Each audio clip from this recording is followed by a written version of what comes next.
and a 1 and a 2 and a 1, 2, 3. Now recording. I've been hearing Thank you, Greg. storms down by the I want a current shore. Halloween costume. Pirates in the port of paradise. Hey, ruined mariners marinated, swinging one north with their heads bigger sore. Viscera and gore in paradise.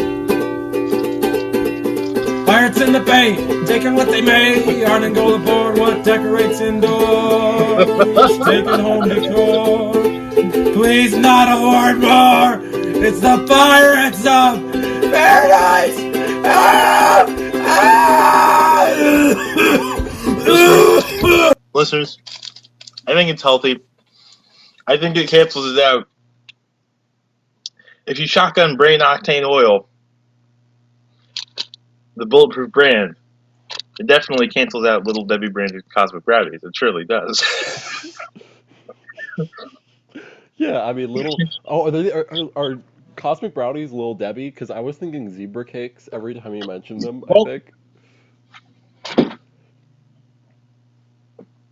oh, you were thinking about zebra cakes every time you mentioned them. Also, so many. It's so calorically dense. I think I might vomit. Um, Yeah. also, no, they're Little Debbie branded with, I guess, speckled chocolate chips. Hmm. So I think zebra cakes are similar, but like with a drizzle of really thick icing instead of sprinkled chocolate chips. It may Oh not yeah. even be brownie. I don't know. I sort of like. I think part of the reason I like cosmic brownies is because I can psychologically justify myself, or psychologically justify them to myself by saying this is just super duper low quality fudge.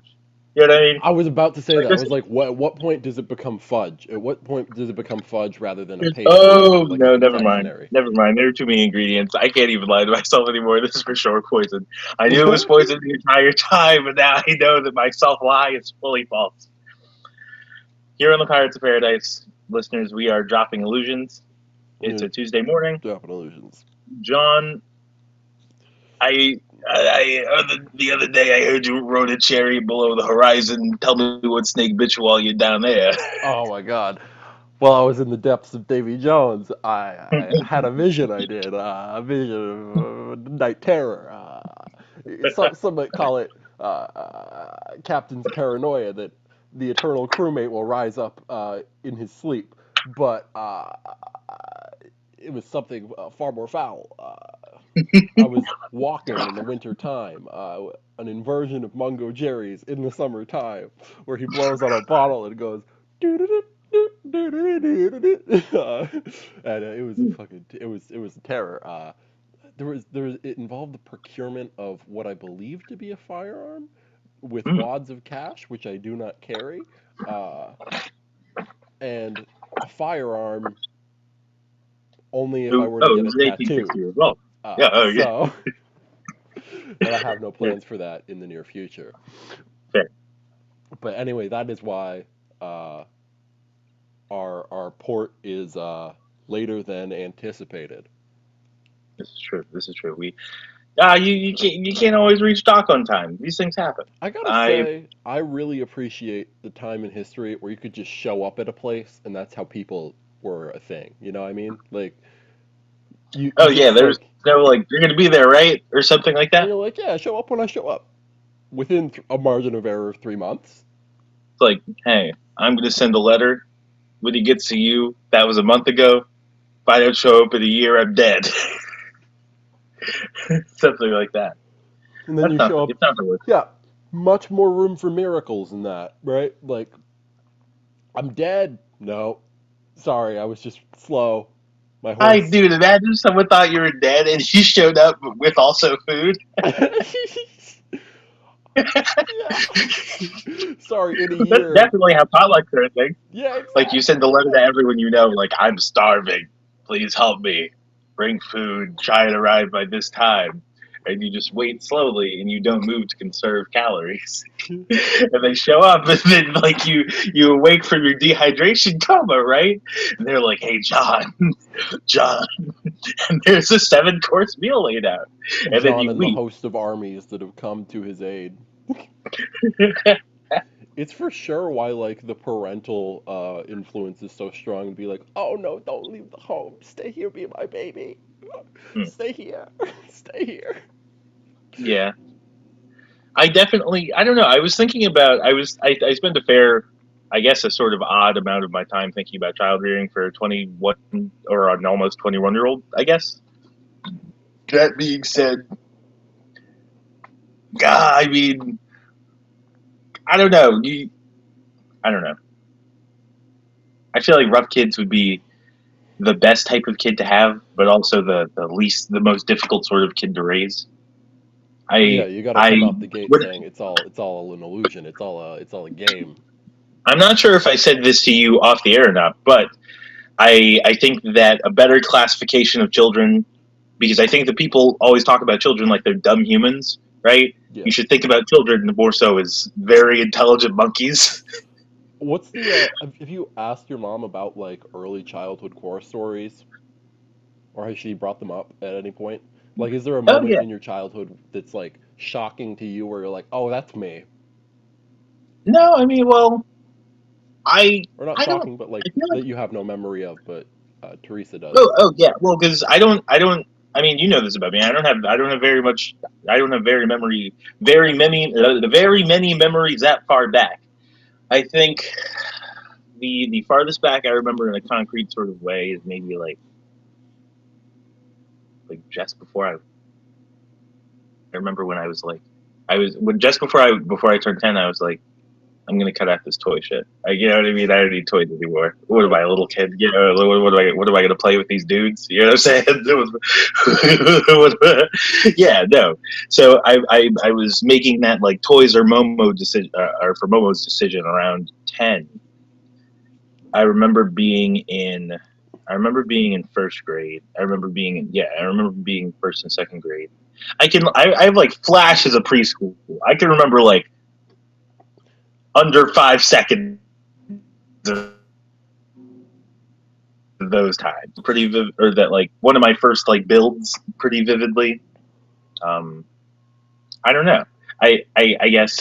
Because in the way that I would say that memories are concrete, concrete is prone to erosion, right? Like it's prone to roots going through it and going bop, bop, bop, bop, bop, bop, bop, bop, bop, bop, breaking it No, all that's up totally in true. little pieces. I'd say that my episodic memory is pretty trash. My procedural memory is tight. But that's kind of just a human thing. I would say that I read this thing on Instagram the other day, just like scrolling through, wasting my own time, about how the majority of what is called finding oneself in adulthood is rediscovering what was lost from like childhood originally. And I was like, is that really true? Do people feel not like themselves? What's this finding yourself jazz? I've always been me. Who are you? Yeah, I don't Yeah. trust. I'm not saying that that I haven't changed dramatically pretty frequently about how I say things nowadays that I don't think I would have ever said like even like 3 years ago or something like that. But I I I don't know. I don't think that I honestly lost my train of thought completely. I'm gonna stop talking. It's all right. This is not a train-based podcast. That's fine. Trains can be lost. We're sitting on just wood. It looks like it As may long as snow, it may rain, uh, there. but when you're at sea, it's all not because the ocean never freezes over in its Well, contiguous body. fair Only enough. near Fair the enough. shorelines does it ice. Or But I do you? don't. But I I don't know.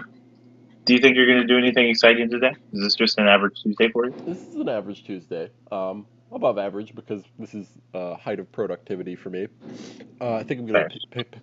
pick up some groceries between the hours of 5 and 7. But Oh, rock on. Nothing makes very few things. Well, there are only like two things that make me happier than grocery shopping.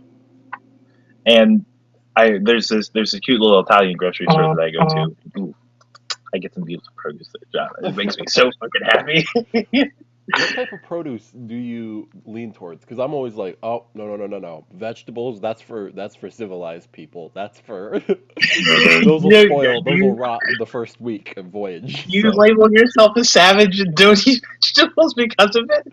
it's not that, right? Like, cause when I have them, I'll use them, I'll cook them up. I'll be like, oh, I got all these apples. I'll make a little bread pudding with some apples in Yeah, it. But yeah. I'm like, oh, I got some squash. I'll make a squash mush and bake it in the Dude, oven. you know I'm a big fan of a good mush. Yeah, a good mush. but, Yeah, this is but what it looks like in my stomach. But outside, I and hate to think is about it that like that. anything but I the oven really do. cooking? I can't. I really struggle to, no matter how vommy it looks, I really struggle to associate food with vom proper anyway. But I'd say that, so most recently, oh my gosh, do you want to see my produce? Can I go get it really quickly? Absolutely. So drum roll, please, for all the ladies and gents. Quar is gonna go run and grab whatever is lying around in his kitchen, whatever's lying about. I'm impressed. Oh my lord. Long sip. There's an orange in my hallway, but it's fine. So, I have this red onion. Mm-hmm. I have this avocado. This avocado is one of two now, but three before. I made some sandwiches yesterday, and the avocado were a part of them. Imagine how like in a real like apocalyptic situation, how quickly avocados would become like a gold-based currency. Oh, this is true. Oh, because Anybody well, who's ever eaten one, avocado toast will be possessed by the demon of we Vox. should really talk. We should really talk about this also. Like on on top of the edible aspect, the hydrocarbons in food are more energy dense than the batteries in your cell phone, dog. Like it's like this mass of sawdust is worth more than the equal mass of like battery material. And surely anything calorically dense like avocados, like vegetable oil, like even Just the avocado pit would probably become some sort of like something that you make into Woo. toys for your Yeah, like kids. it's like, yo, dude, hey, yo, bro, I got some potatoes. They got a bunch of eyes on them. I got a bunch of potato eyes. I've been flaking them off. I've been keeping them in my sock. I got fungus now, but I'm on my dude, you know side. how I many got things 100 you eyes all over my body. They're all potato can, eyes. dude, you know how many things you can do with that starch? You can make flour. You can make plastic. Oh, dude, you can make fuel. I'm gonna need 38 cents for these potatoes. Oh my goodness. Imagine we go back to like I think there's like a Dilbert episode where like society collapses and they return to like peasant farmers or something. Um, Mhm. and oh my goodness, it would be pretty amazing if one person knew how to make biofuels and everybody's running around trying to figure out how to eat. They're like, "Oh no, I just got the system back online." Well, it's not really that hard. Because all you need to make, you could probably make a like a ceramic gasifier. Well, hold on. Before I talk about that, the rest of this is just sweet potatoes because the sweet potatoes at the grocery store are only 99 cents a pound. And oh boy, all you need to do is microwave a sweet potato for like 3 minutes, and then you have a treat you can put in your pocket. Mhm. Don't put a bear. I'm not advising people to put bare potatoes in their pockets. You got to condition your skull, your not your skull. Why am I referring to legs as skulls? You got to condition the skin of your upper thighs to resist heat like Tibetan monks when they fucking hold a boiling pot of water, as I've only seen in movies. If you put those yams between your hams, you'll get caught ham-handed. I don't know. But so like the hydrocarbons in wood, like when you burn wood, the thing that's burning for the most part are just like like methane and like butane and whatnot, like volatile compounds. And so gasifiers, you just burn those in an airtight container, and then once all the water vapor and whatnot and like tar and whatnot is off the wood, you can get like some really flammable fuel. and you can use it to you can burn it in about a 50-50 mixture with air in an engine, and like a 4-stroke engine, because it doesn't work with 2-stroke engines because you need like the fuel, whatever. But so that technology is like pretty accomplishable with like ceramics. And I always think about like, how old could that be? You know what I mean? Like, ooh, like, what's it called? Like the Hero something engine or something, like the Greek Yes, I was about to say it looks like closing an rods. amphora, but it's like theorized to be like a battery of some kind or something. Oh, but like it spins. Do you know what I'm talking about? Maybe, I believe so. Here, I'll What's it called proper? I can. I think it's called the. I think it's called the. I think it's called like the Hero engine. It's. I believe it's an ancient. It's an ancient Greek device. It's a ball that contains water. You heat it up. The water produces steam. The steam like flows out of two antagonistic jets. It rotates. It's a real jazzy thing, right? Hmm. But Yeah, so I think this is what I was thinking of. But yeah, yeah, but like, dude, pretty like cool. axles, like applied torque and combustible hydrocarbons, all this technology seem like they could be super old, dog. I, I feel like I'm turning into Randall Carlson each day. I would like to Even just star as in a a film where, toy, like imagine like inventing like a nuclear weapon as a toy. It's like, oh, it just does all these spinny parts, and then oh, it hits this rock, and then everybody who in the discovered it gone. Mesoamerican way we were talking about the other day. It's like, yeah, we exist within a toy universe simulator that some fifth dimensional being created because they discovered the technology, but they can't use it for anything viable. Your entire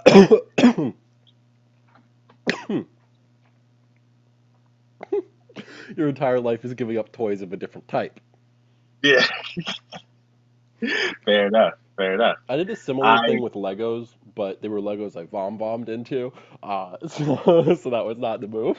But I was like, hey, give these to some kids. Get them. I was like, I don't think they've ever been washed. Build their immune systems. oh yeah. No, wait, hold on. I'm gonna ask the question that kills all the conversations. How did we arrive at the subject matter? um, Onions, hydrocarbons, Oh, harnessing energy. right. But ooh, Oh I yeah. don't So know. in I've been regards to thinking, toys, is a stuffy a red flag? like someone just having it. Yeah, yeah. Still, Do they keep it in their bed? yeah, of course. Ah, man, do they talk about it, or is it just there? I think I think that's my that's a argument. whole other question. Is it better Yeah, if they do or exactly, do not talk about it? exactly. Yeah, I yeah, think yeah. that might be my distinguishing factor, though. I think that would be Do that they might be my mention it the criteria. first time because they go red flag, stuffy? No, because Its hear me name is out. also a red flag.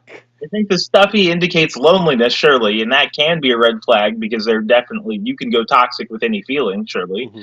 but and like I've done some creepy lonely shit we're not going to talk about, Oh yeah, right? that's fine. That's Yeah, fine. but exactly, but That I memory is lost at sea.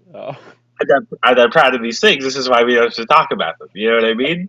And so I think that the stuffy Are you owner saying that you have has a a stuffy stuffy? in their You have bed. a Like, stuffy is car? if I can see it in the room, it's fucked up. Uh, There we go. that's fair. Because if That's I can fair. see it in the room, it's fucked up. In that you're not ashamed. I think that I the can't. entire like Greek story of like Eros and Shiki or whatever, it's like Wait, uh, what the story? the one where like Cupid, Eros, the personification of love, is like also a monster, and he keeps his room dark. He keeps his room dark, and it's because either he did not want the girl that was sacrificed to him on top of hill to see his stuffy, or he knew that she had a stuffy, and he was like, keep that shit under wraps. I don't. I'm not sure that I'm following. Honestly, I really am Okay, not. so basically, the entire Yeah. heart of the story is uh, there's like a cruel beast atop a hill, and so all the villagers once a year they bring a maiden girl up to the top of this hill in Hmm. mourning. They all wear black. They light candles. They sing songs. They drop her off at the top of this cliff, and the personification of love sweeps in as a demon, uh, grabs her, brings her to his home, and he's like, ooh, He the looks. trials, the love trials, a Lady Gaga love game. Uh, Yeah, yeah, yeah, and so I think yeah. he gives her like all sorts of tasks or something that might be conflating it with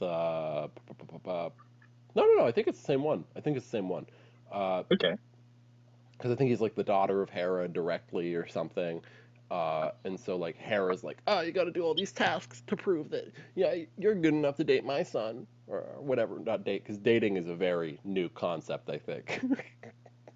I'm. Heads I heads. don't know actually. Yeah, I I mean think dating might not even be exclusive to the human species. that's yeah, yeah. Just Dating rather you know than what I mean. mating or whatever. But Oh yeah, no, fair enough, fair. But like as mhm. far as like species that, because I guess humans are I don't think we're unique in the fact that we're like mostly monogamous, but we hunt around. I oh, but here's I remembered why I brought my produce in the first place. You were like, what do you make with vegetables? I microwaved sweet potatoes in the snack way I mentioned. These oranges I was going to eat for breakfast, but I had one and it wasn't the best orange I've ever had in the world. So I think I'm gonna. I have like 2 bags. I think I have like 2 pounds of habaneros, and so I might like take the like these. I have 4 remaining oranges. I might take like 3 of them, cook them down into like as close to a syrup as I can. I've got some. Well, I say With or apple without cider. pulp. Ooh, with because because I use the entire organism. You know what I mean? I like to use as much organism flesh as I can. So are But you gonna like do the thing where you like peel it like a grapefruit? Like you know how you can peel the skin off of each individual grapefruit slice to just eat like the like cellular whatever of ooh, it? Real good. no, because that sounds like too much work. It is a lot of work, yeah. But I'm just thinking, Yeah, well, yeah, I because think I'm I assume the same effect could be achieved with just mashing it in like a exactly. pan. I'm gonna use a firm. I'm gonna use a hand. You know, I'm gonna use a plate. You know, when you Play-Doh it. But My I grandmother has a also poison recipe I've been trying to get out of her for years, and it's just to like, it's just like for a spiced cider, but she's diabetic and she's trying to give our entire family diabetes every time she cooks so that she's not alone. That's my summation of that activity. But it's like half of it is tang, like which for you swordsmen is not the fixed point around which a handle lies. It is it just really is. like Kool-Aid, basically, like It's orange-based it's one. Kool-Aid.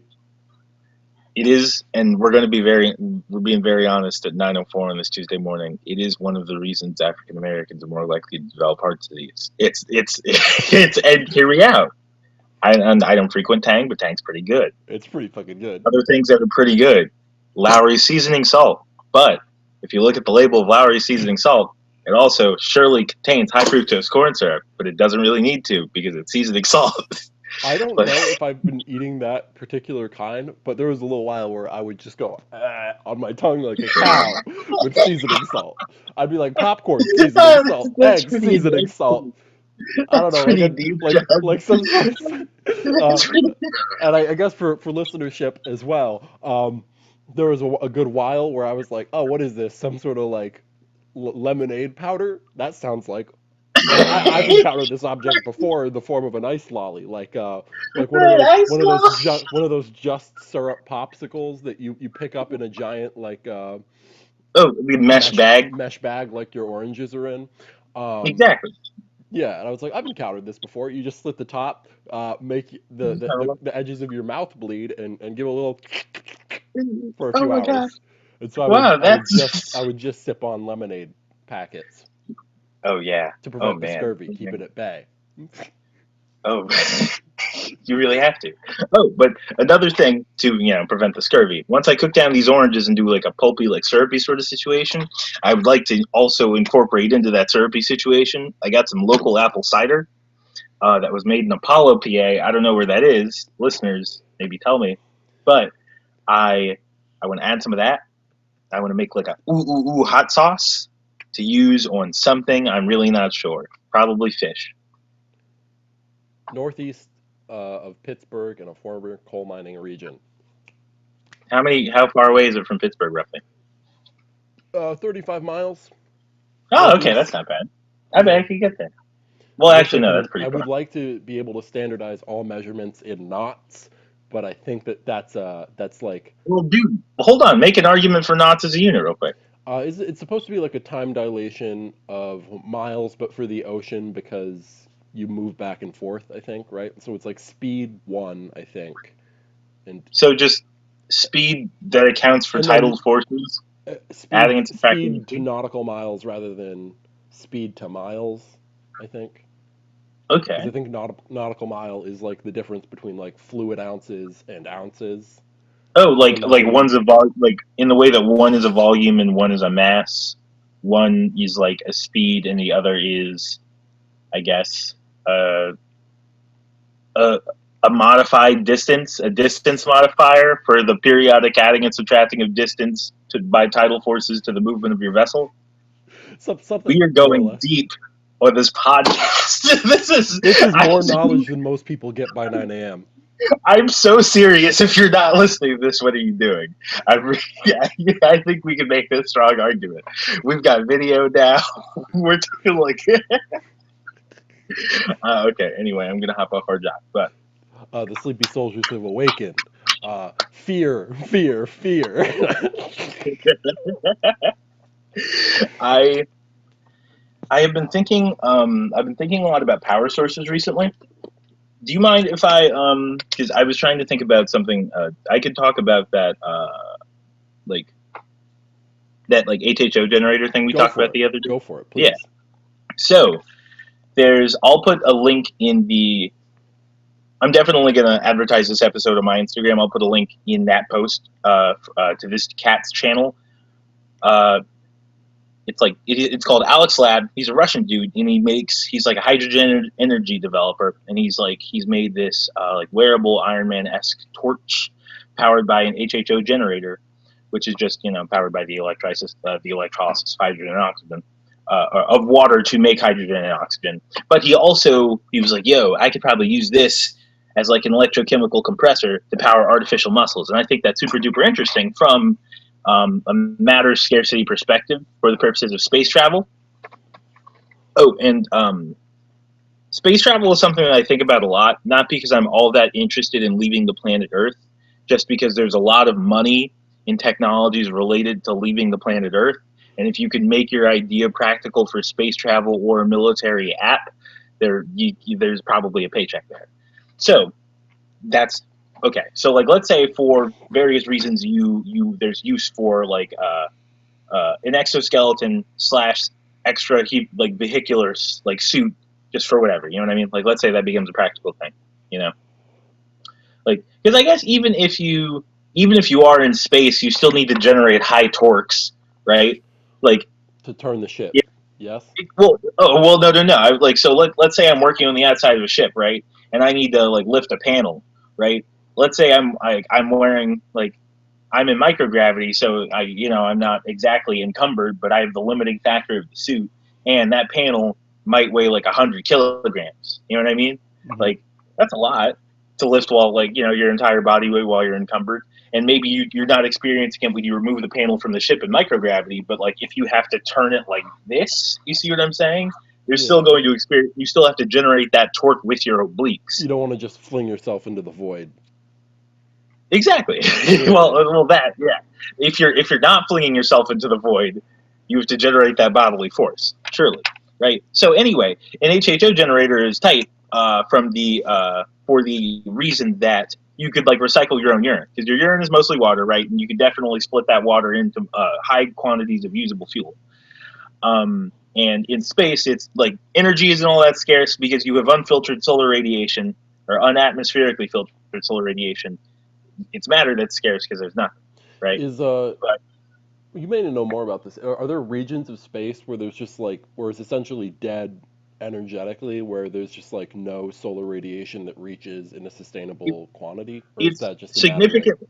It's significantly lower in interstellar space than it is in interplanetary space, and I imagine like even more so in intergalactic space than interstellar space because like Because just suns for aren't spread evenly across the universe.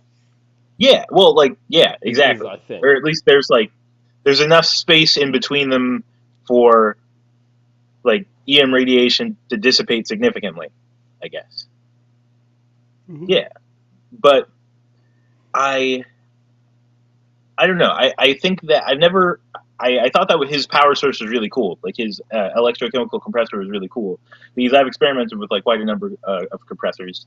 I'm sort of a DIY pneumatics cat if for the things that I make.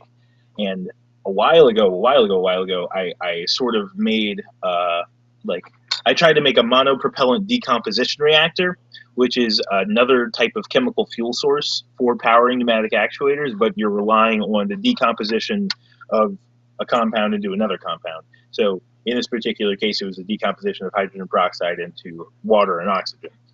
And I was using that use it to power artificial muscles. I think I only did in one case. I don't know if I got that to like a viable prototype, but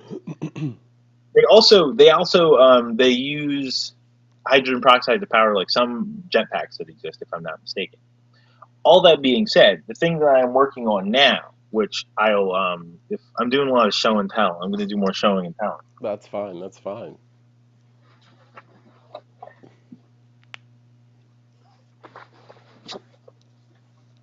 Man, the thing that I'm working on now is called, well, it's based on what I think is like a 2005 paper. It's called a dry ice power cell. This used to be a chemical fire extinguisher, right? It's rated for 300 psi. 300 psi. So the thing that I am going to make, or I guess the working principle behind the dry ice power cell is essentially that there each substance that exists has a triple point. A triple point is the point at which the curve of fusion, the curve of sublimation, and the curve of vaporization meet. Whole thing to. Ooh, hold on. We're really going all out now. We're going deep today. Oh man. So this would be. Give me 1 second. That would be. I would be better at filling dead air time, but I have to account for the Zoom delay. Uh, Oh no, you're in my totally revision fine. of last episode, I felt I was too interrupted, so we're Oh moderating yeah, that behavior. you're totally fine. I appreciate it. You're really I like having outlets, or I suppose rather I should say I need an effective outlet. So this is a graph of like temperature versus pressure. There's a point at which so gas, liquid, solid, those are the regions in which those states exist for any given matter, right? There's a point at which like a specific temperature and pressure for carbon dioxide specifically, it is I have it written down. Oh, it's 56.6 degrees Celsius. It's negative 56.6 degrees Celsius and 5.11 atmospheres. So that's like an atmosphere is like 14.7 psi. That's almost 15. So it's like right around 70 psi. Anyway, if you keep it there, you can have liquid CO2. And essentially, like what'll happen in your container, if this is your container, what'll happen is like if this is your chunk of dry ice and it's sealed, right? This will start to off gas and the pressure will increase, right? And like the temperature will start to drop. And then liquid CO2 will start to form. And eventually all of this will like turn into a volume of liquid CO2 that periodically off gases, right? And as it off gases, essentially the pressure will be like constant, or and it'll dip below the necessary pressure. It'll be above. It'll go constant, and then below, and then above.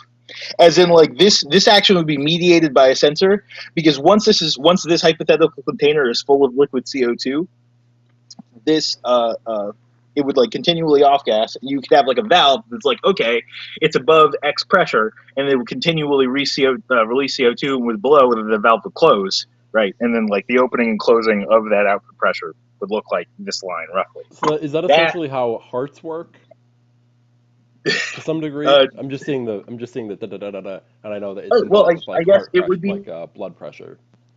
I don't. I would describe it as like a lub-dub pattern. Because it's not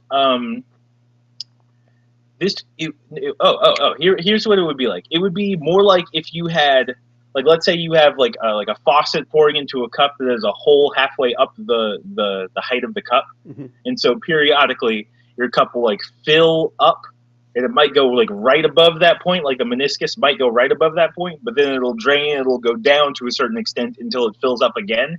It would be that sort of pulsing thing. Like the pressure will build to a point that it will like release as mediated by a system.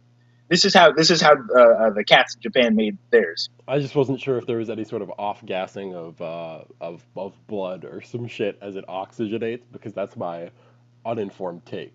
Because it Oh, looks no. similar, or not uninformed, but reduced information take. No, the reason Ladies and heart gents, that's monitors not look it. like that is oh my gosh, I drew the opposite curve. That's really fucking funny. I mirrored my pulse. Oh. So it showed up on camera Impromptu perfectly? visual aid. Say that again? So it should have showed up on Oh camera no. perfectly, maybe? I like this pulse is the mirror image of this Oh, pulse. okay, that's interesting. That's interesting. Yeah. Looks like Yeah, a kitty cat. impromptu visual aid. We're not working on it. We should have like Sports Center, the things that Sports Center people have, so we can draw on the live feed and really get people to stop watching. We could go from 10 listeners. Imagine how much of a bastard Noah must have been to put, rather than many humans, just animals on his boat. It's like, hey, it's me, my friends, and all the animals I need for my research. The research is not complete. The mastodon must remain. But the reason that heart monitors, like the graph on heart monitors look like that, it's an EMG, an electromyograph, and that's just like the stimulation of like for the I'm no heart anatomist, but for like the chamber that goes in. Does Claire Ryan watch this? Claire, if you're watching this, please please explain to anyone who has questions how hearts work. I fully passed the buck. Let's move on. Oh, but so the thing I like about the CO2 is one, CO2 is heavier than air, but it's pretty. I'm sorry, John. Hold on. Am I being a podcast bully? A little bit. But you know what? If you want to Okay. leverage that into getting them on the next step, we welcome it. Okay. Yeah. I'm sorry. Continue what you were saying. I've had these power sources of the brain. I wasn't saying shit. It's fine. Oh no, I meant in reference to dropping a real person's name. Oh. But you know, leverage it. It's fine. Grow the brand. That's what I hear Zoomers are about. Is going zoom all the way from birth to death. You got to do at least 15 podcasts as community service in your lifetime. This is true. It's tucked in there. Yes. But yeah, dude, CO2 is pretty cool because it just there's a lot of it in the air.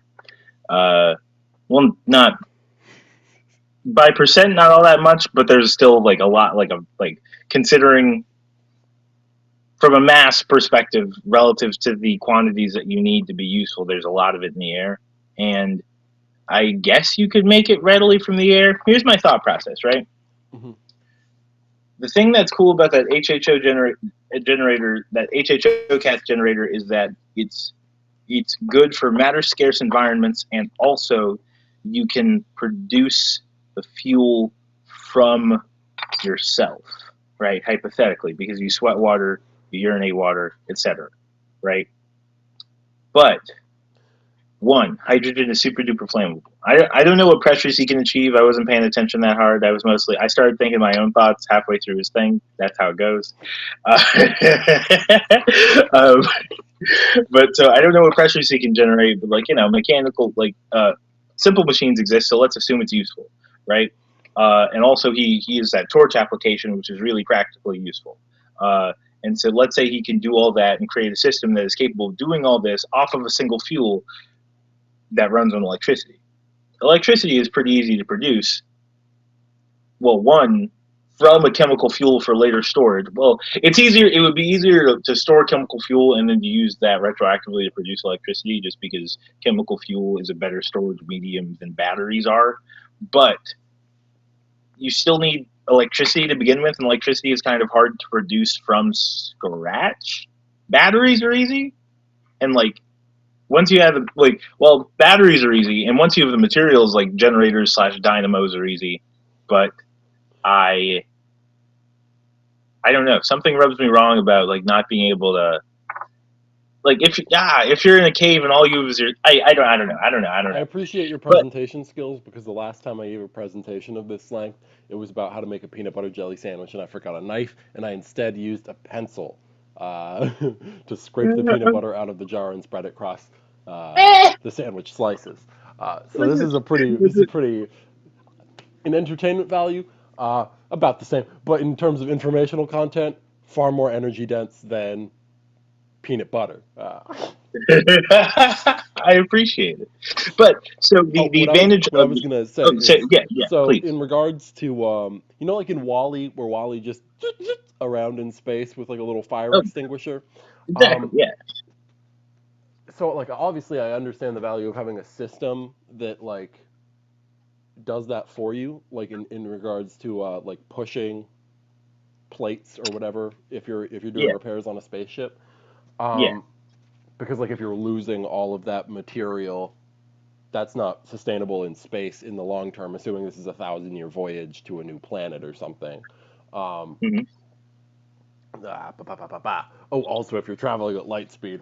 Oh, Oh no, that's true. That's true. But the something that I like about the carbon dioxide powered system is that you do, I guess, readily produce relatively high volumes of carbon dioxide, like I don't know, like enough to kill you in a given space in which there otherwise would be enough oxygen.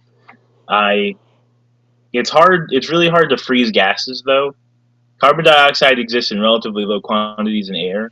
If you were in, I think that like CO2 powered exoskeletons have neat applications for firefighting, even though the high temperature differential because of the fire part makes it really hard to maintain like frozen gases. Um, but it would be my thought sick. process. It would be sick Oh, to say what have like a fire suit that like just makes you really cold when you're wearing it, and so you're like, I need to go deeper. I need to go deeper into the flames. I need to hold a hot rock. Here, yeah. Okay, so here's my thought process. Here's my thought process. How cryo coolers work. Okay, so let me give you the pros of a CO2 powered system really quick. One, you can achieve really really high pressures. When I say really high pressures, I mean this sort of dry ice power cell that I described, right? The one that they made in this paper that I say is from 2005 and I say is from Japan, but I'm really not sure. It's on my iPad. I read it. Whatever, right? But they were able to. They estimated their power source using only like 430 grams of dry ice. They were able to make a 5 watt hour system. Uh, so that's I guess like 5 watts continually for a period of an hour, which is nothing to scoff at. That's useful power, right? Or a maximum output of like 150 watts, which is surely useful power, but you have to make dry ice using some kind of cryo cooler. It's essentially. Are you familiar with a Stirling engine? No. You know how like if you compress a gas, it heats up, right? Mhm. Okay, so have you ever seen that demonstration where they take like a piece of flash cotton and they put the cylinder over it and they smack it and it lights it on fire? I don't think I have, but Oh, okay, but that's the mhm. thing. So anyway, it's basically what happens in an engine, right? Because you have a spark plug to start the explosions, but after a while, it's just the compression of the cylinder that's causing that, right? And that's a function of the fact that you can blah. But essentially, it's like a helium either. Sometimes it's like two spiral. Well, a lot of times I should say it's like two spirals. But let's say a cylinder with helium in it and you really compress the living fuck out of that helium. You really give it right, and then it heats up a lot, and then it cools down, and you sink away the heat, and then you sink the cold to the material you want to cool down, and you can use that to create temperatures low enough to condense the air, I am right? familiar with heat sinks for some reason Oh yeah. because of Oh well, computers. exactly. Yeah, it's a big it's just it's a heat pump. that you sink preferentially so you can use the half of the cycle you want to achieve a certain temperature. Heat sink like SYNC? No, no, no, no, no, no, Oh, no. okay. Heat sink like you're thinking of. Okay, Exactly. cool. Yeah, yeah, yeah, yeah. We're on the same page, Because right? I was But reading that and I was like, wait a minute, heat rises, it doesn't sink. What? Why? I don't understand. Help me. but so you and like those take a while to generate significant quantities of liquid gases, and in the atmosphere those like the gas that you'd be generating mostly would be nitrogen, right? And nitrogen is lighter than air, which is tight, but it doesn't, well, its triple point pressure isn't useful, right? Like the triple point of CO2 is like the pressure component is 5 times an atmosphere, right? Which is like it's thoroughly in a useful pocket, right? But I think the pressure component of the triple point of liquid nitrogen might be like a fifth of an atmosphere, maybe like even or like a 50th or something like that, like something really bummy. Um, that's how I describe the properties of materials as nitrogen bum gas. No, nitrogen is pretty tight. Kevlar is mostly As opposed to nitrogen. the noble gases, yes. No, the noble. Well, dude, helium's pretty tight too. Honestly, hear me out. Hear me out. Well, no, I was gonna say you Is at only need the least tight first within 30 the elements. context of a latex balloon. Uh, That was gonna be my hottest take. I was gonna be like, you only need the first 30 elements. All the other elements can go fuck themselves. oh, I do feel that But way about like anything that was made in the lab and dissipated in 6 seconds. It's like, oh, you have that's yes, you had a theory. Yes, you made it in real life. Do better. well, it's I don't even don't get me started about the strong force, John. What is the strong force for? What is Where the I'm strong already force? don't get me started about the strong force. No, but so uh, what am I trying to say? It's hard to produce it's hard to produce as liquid gas. It's hard to produce CO2 readily, especially considering like how large a thermal gradient you'd be going from like a fire. Because like let's say we're in a fire right now. What's the air temperature, right? Like 100 degrees Celsius? Does that seem like a reasonable estimate? You know, if you're like of the smoke and whatnot, Mhm. like I think that seems relatively reasonable. And plus, you'd have to like filter that, and then you wouldn't have to worry about drying it because of the fire. But still, it seems like you wouldn't be able to produce all that much gas. That being said, dry ice is super duper easy to make, and also not that expensive to buy. Uh, but I don't know. I wonder. I wonder if you could use if you started your cell off with a significant enough mass of ice, if you could like pump in your own CO2, like because I well no, I guess the CO2 from you wouldn't be that useful. Let's go with the fire. I think the fire model is the only model in which you decide to like use valuably. So if you filtered in like if you pull in the smoke, filter it, right, parse it out, I guess. Like what percentage of smoke is carbon dioxide, do you think? I Probably depends on the thing, like the smoke from yeah. what I imagine.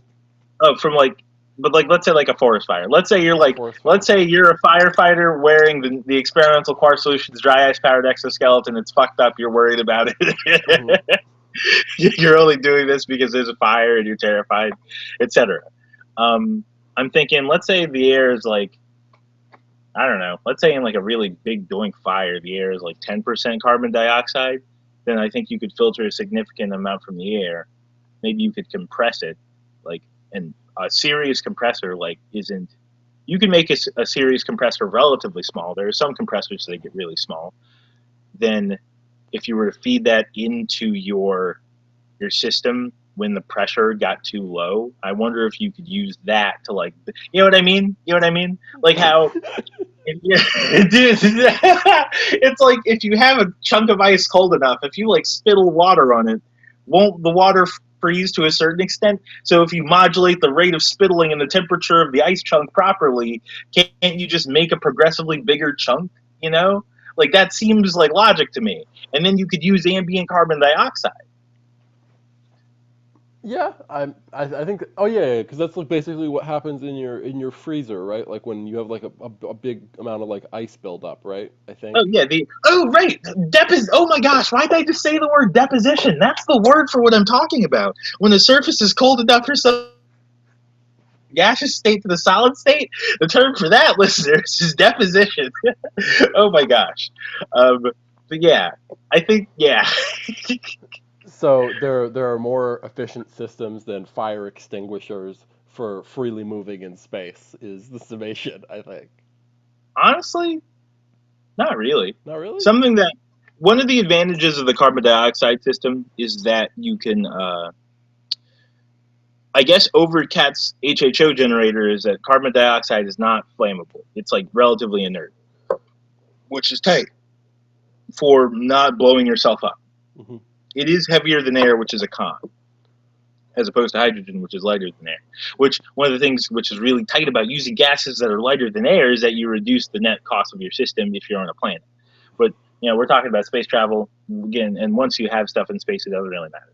Uh, another pro of carbon dioxide is that you are it gives you a means to readily absorb energy from your environment through conduction, or whatever. In that, heat something up, you need to add energy to it, right? So cooling something down is the reverse. So if my means of powering my system requires keep like maintaining something, or I guess maintaining a specific temperature, then it seems like you could build in some kind of secondary system to continually extract energy from that area or something. Hmm. Because the way I was thinking about it in this paper, essentially what they do is you know about double boilers. Hmm. This would be like a double. This would be like a double freezer, I guess. You have an aluminum container that has the dry ice, and outside of that is another aluminum container, and there might be a vacuum on the inside, but I'm not sure. It's at least fluid tight, and you have an actuator in there, right? And essentially, when the temperature inside of the thing gets too cold, you lower the inner container so it touches the outer container to conduct heat in from the environment to bring the temperature back up, because the temperature of dry ice, just a room, like if you had a chunk of dry ice sitting right here, the external surface is just under 80 degrees Celsius. Um, that's like the sublimation deposition temperature, but like the triple point is just under 60. So you need a you use that environmental energy to bring the temperature back up. I was thinking that you could definitely use excess body heat to do that sort of thing, because you produce a bunch of heat just because you're made out of muscle, and muscle isn't all that efficient.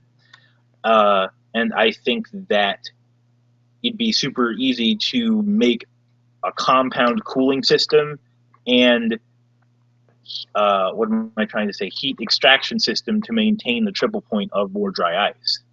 I I don't know, dude. All these things are really speculative. I need to do more research on dry ice than I have. I don't know anything about fluids really. Well, hear me out. I only know things about fluids and pressures, and pressure vessels and pneumatics to the extent that I can touch these things with my hands. And I think, I mean, yeah, that's how we arrived at most of this knowledge. I think. Yeah, except for maybe the periodic table, which I think is supposed to be a predictive tool.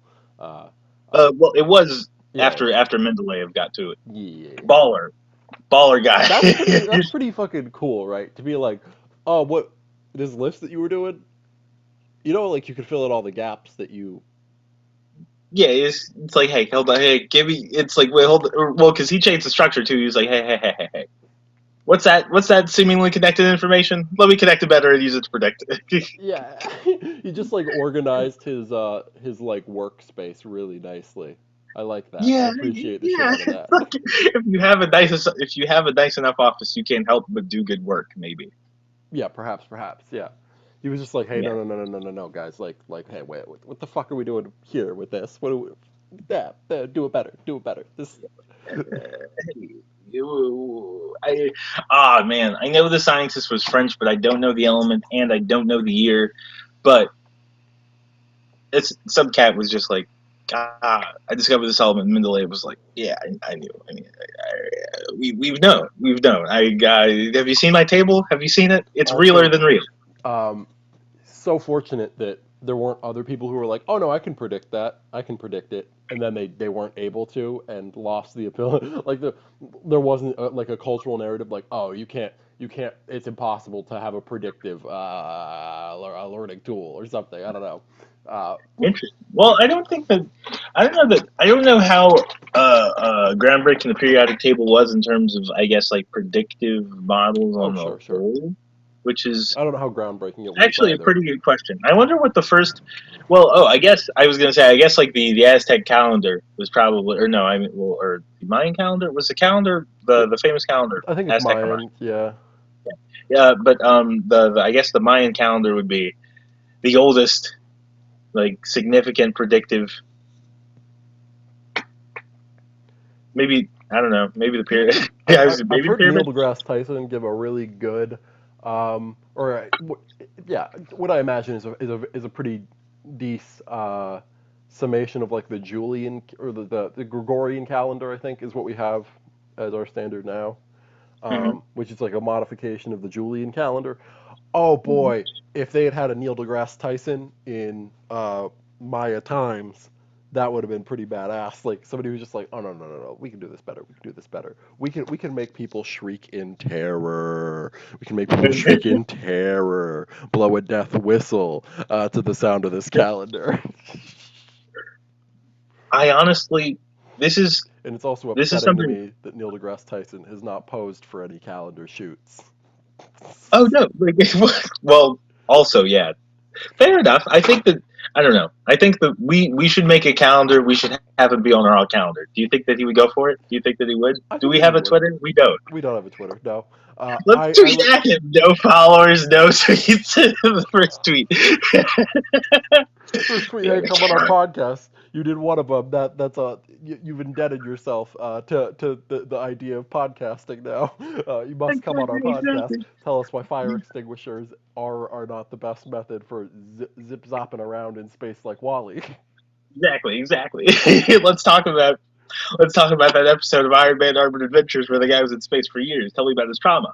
Tell me about his trauma. No, but Oh yeah, um, that's something interesting to me is that like Iron Man built fucking bombs, but the only time he experienced like true PTSD was when he was bringing one to a space portal.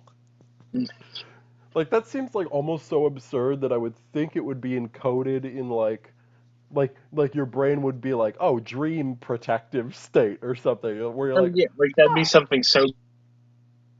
Just scream sometimes, but you'd be fine yeah, otherwise. you just treat it like a false memory, and people would be like, oh no, he just likes to exercise or something, right? Like, Like, it's just like, what's happened, John? You'd be like, nothing, man. It's fine. I just started thinking about Windows. Something about thresholds really upsets me. It's like or like he it's just like a gets on a plane and Lovecraftian he's a thing. screaming baby the entire time. It's Lovecraft. It's like a Lovecraftian situation where like every once in a while, like you'll see something and you'll like hallucinate an eye and something with tentacles, but then you'll flash back to normal life. Nothing's wrong with you medically. You don't want to go to the sanitarium again, etc. Um, but the oof. Oh, I know that we talked about it, but something, and I sent you the video. I saw a video, listeners, the about low tech space travel, as in the an aspect of this video is devoted to the minimum viable technology that a given civilization might need to achieve orbit, right? And one of the examples was if you were to live on a planet with, well, one example was planets with like smaller planets with lower gravity, higher mountains, and thinner atmospheres, right? And so maybe there would be like Olympus Mons is more than twice as tall as Mount Everest, right? And Mars's gravity is, I believe, just over half of Earth's or something like that, either just over or just under half. Uh, and so you could theorize like a planet in which they have some kind of like big space gun that peaks out of their atmosphere because their mountains are just that high, right? But another example that I thought was really interesting was like much larger planets with much denser atmospheres. That because okay, so helium is super duper common because element number two, right? There'd be more of it. There's not all that much of it on Earth. Most of it comes from the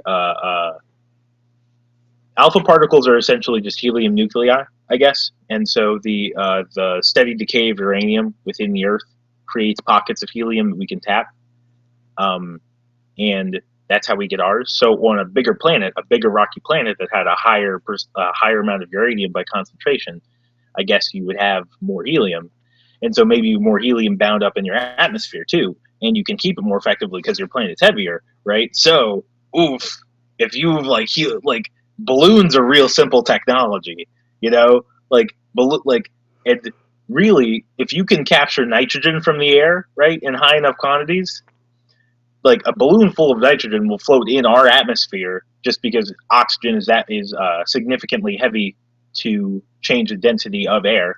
So like that balloon would be buoyant. So I as soon as he said that, I kept imagining like Aztecs with floating inverted ziggurats, and it's mental imagery that I can't escape. And another point that he made is like, let's say you could achieve like a very, because megastructures are no thing, right? So let's assume that humans can build megastructures no matter what time it is, or that complex organisms, intelligent structures, no matter how advanced their technology is, because we built them with sticks, because like Gobekli Tepe, is that how you say it? Gobekli Tepe? Yeah. Yeah, there we go. Yeah. But like, God, how much of that was done with digging sticks? Like, not even shovels, but digging Oh, there are sticks. some You know what I good mean? videos of digging stick people out Oh, there. I know It's really exactly, right? nice. So you can. I'm saying that like I think definitely like a balloon powered launching platform in the upper atmosphere, right? And like just skin based pressure suits and masks, and only really tough dudes go on the launching platform because you get lightheaded. They have to go hunk to keep blood. Anyway, right? But here's my view: to climb 1,000-foot ladder. A lot of people pass out. It's a rite of passage. No, but from there, right? Like he made the argument about solar sails that people have been beating sheets of solar sails like thinner than a micron for thousands of years. Like people, like his gold leaf is super duper old, right? And so if you're capable of producing like a ductile metal like gold or aluminum or copper or something, it stands to reason you'd be able to like really, or even like if you can produce like a thin composite, and I don't know, I don't know, right? I don't know about all the composites and all the ones that people are capable. Like our best composites require high technology, but whatever, right? So if you can beat, like, if you can, I think in his video specifically, this cat's name is Isaac Arthur on YouTube, by the way. He mentioned that at about, I think at like under micron thickness, you get about a square kilometer of solar sail material for about a ton of material, right? And like that's definitely a mega structure feat, but slave labor goes real far, always. And Always. so hear me out. I was, You're I was, telling me I was gonna say you're telling me you can't imagine a situation in which like a bunch of terrifying guys, a bunch of terrified with like minimum viable spacesuits and whatnot are like all like in a delirious state because of the low oxygen concentration. oh my goodness. Uh, Yeah, that's and all they have aliens are like like a returning collapsing spacecraft. solar sail feathered serpent bird that they slingshot into space using some kind of giant ballista.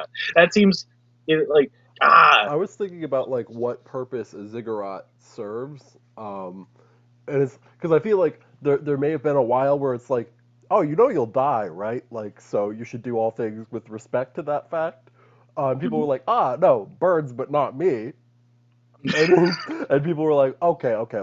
We're gonna put all the dead people in one place, yeah. and also build a building around it to show you that death is real, but life is constructing concrete mausoleums. Oh yeah, no. It's we are preaching our own funeral as we go through this life. Do not forget that. I I don't know. I definitely think that to a certain extent, most productive perspectives are mortality oriented, or at least, if not oriented toward mortality, but oriented with respect to it. Mhm. But yeah, I I don't know, dude. I know that when the exoskeleton's done, it's probably gonna have feathers on it. I don't know how I'm gonna integrate it, but it's probably gonna have feathers. I am making.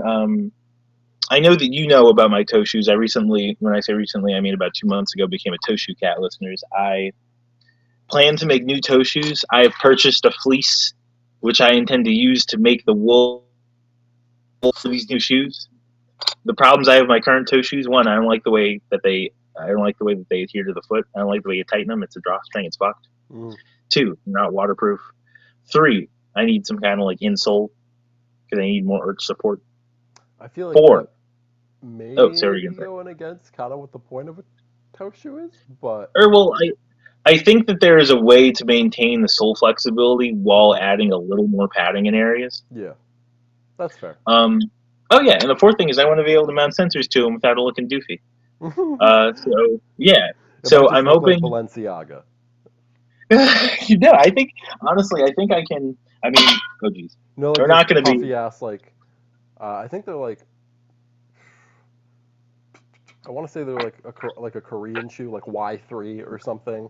Like stuff that's like really really like they have a lot of like just geometry on the outside. Like somebody was sitting around with like just a foam block, cutting and pasting Oh all yeah, their 3D objects. it's it's gonna be sort of simple, and I'm not gonna be able to produce like a wool at this level at just like at this fine a thread count because I can show you.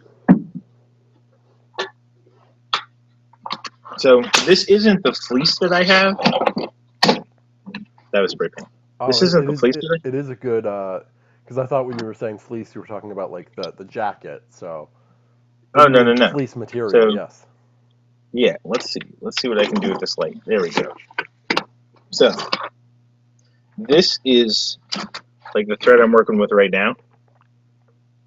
Maybe like a millimeter and a half on average. Some places it's under a millimeter. Some places it's like at most it's two, but it's about a millimeter and a half. I have about this much of that, and this was maybe. I still have more of the test fleece that I bought. This is a wool and silk blend, um, but I bought maybe like under like I bought maybe like 30 grams of it. This is the fleece that I bought that I have not processed yet. It is still it smells like farm animal. I have a bag of farm animal smell. That's good to keep You you know. grounded. I think No, because honestly, it I felt would keep comforting. it. When I gave it a whiff just then, I felt at home. I don't know why. I will add to my aromatherapy set, which I will release like the Hot Ones hot sauce collection at some point. But my aromatherapy set is meant to bring back an adult mind from a deep depth of of consciousness, state of being. But included in that set to date is Folgers instant coffee crystals.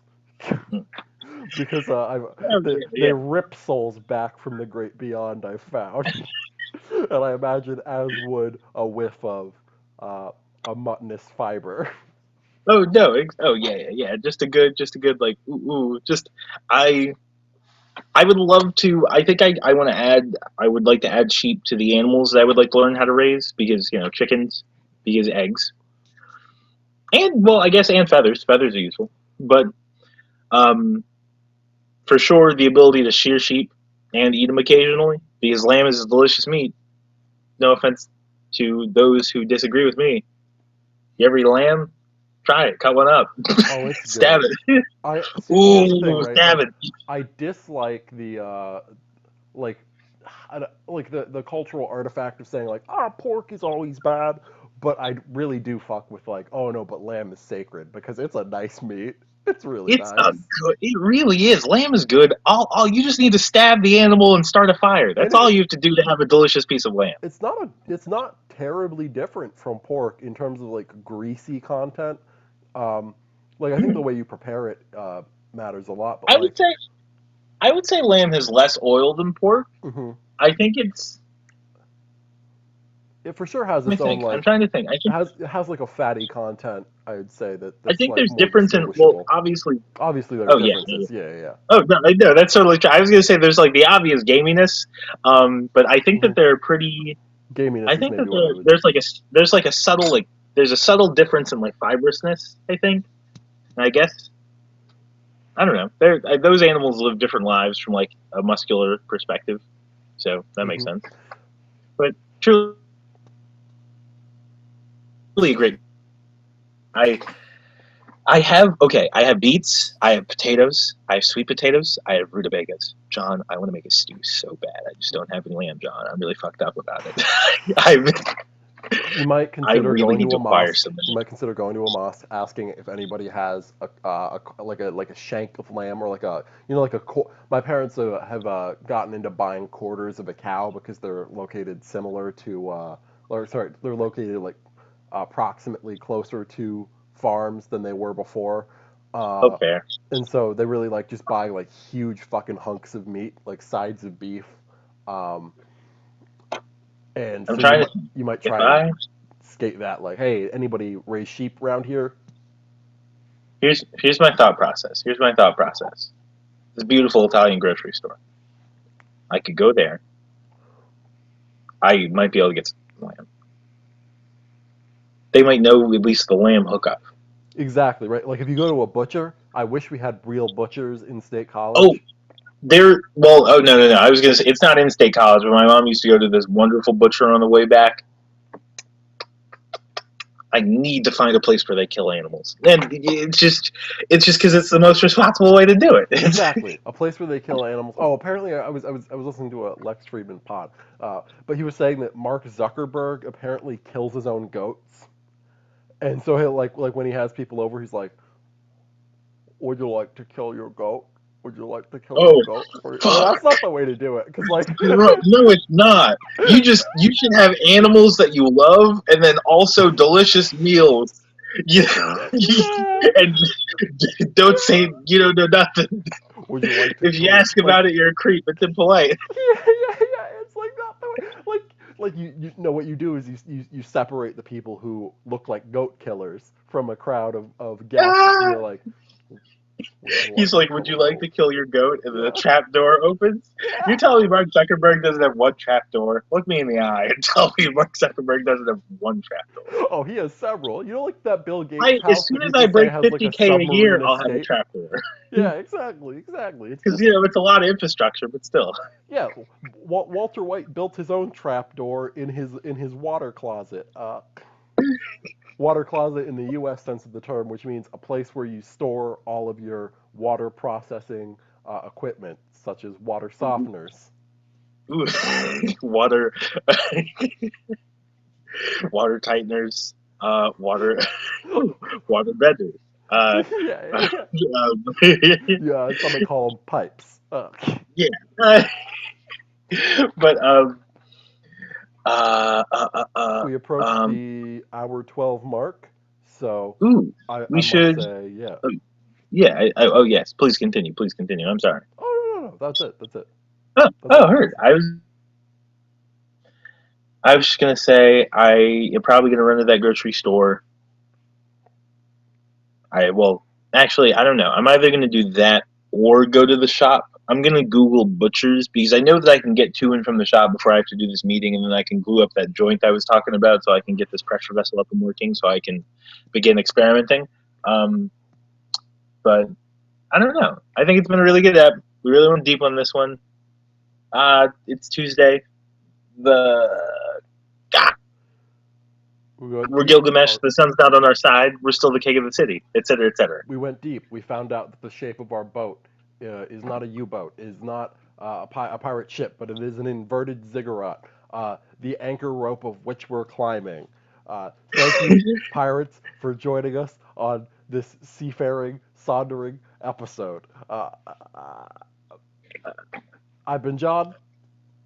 This is Quar. This is Uh, Pirates, the Pirates of Paradise. Paradise. Yeah. Doot doot. Yeah. Salute.